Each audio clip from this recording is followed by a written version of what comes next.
ఎంతో టేస్టీగా ఉండే కొబ్బరి రైస్ హల్వా చేసేద్దాము ఈరోజు. దీనికోసం ఫస్ట్‌గా రైసు, కొబ్బరి ముక్కలు, డ్రై ఫ్రూట్స్ అనేవి ఇలా తీసుకోవాలి.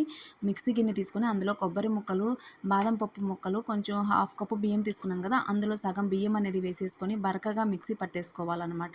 మరీ సాఫ్ట్‌గా కాకుండా బరకగా చేసుకుంటే టేస్ట్ అనేది తినేటప్పుడు బావుంటుంది. తర్వాత ఒక ప్యాన్‌లో కొంచెం నెయ్యి వేసుకొని, ఈ డ్రై ఫ్రూట్స్ అనేవి అందులో వేసేసుకొని బాగా బ్రౌనిష్ కలర్ వచ్చేంత వరకు వేయించుకొని పక్కన పెట్టేసుకోవాలి.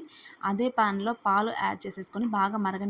మరిగేటప్పుడు కొంచెం యాలకుల పొడి అనేది యాడ్ చేసేసుకుందాము. ఇది ఓన్లీ పాలలోనే చేస్తున్నామండి. నీళ్ళనేది యాడ్ చేయట్లేదు నేను.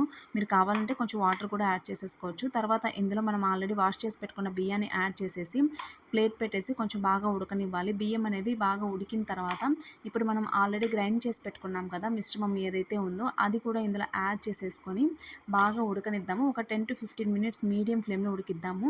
ప్లేట్ గాని పెట్టేసినట్లయితే ఇది బాగా త్వరగా బాగా సాఫ్ట్‌గా ఉడికిపోతుందనమాట.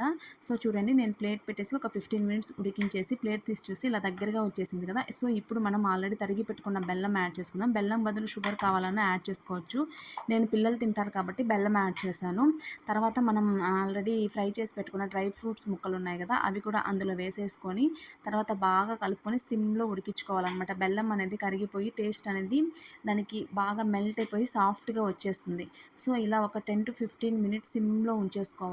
లాస్ట్‌గా వచ్చేసి ఇంకొంచెం నెయ్యి గాన వేసేసుకొని ప్లేట్ పెట్టేసి ఒక 5 మినిట్స్ అనేది సిమ్‌లో ఉంచేస్తే నేను తర్వాత ఫుడ్ కలర్ అనేది యాడ్ చేశాను. కలర్ కోసం అట్రాక్టివ్‌గా ఉంటే పిల్లలు తింటారు కదా అని చెప్పి.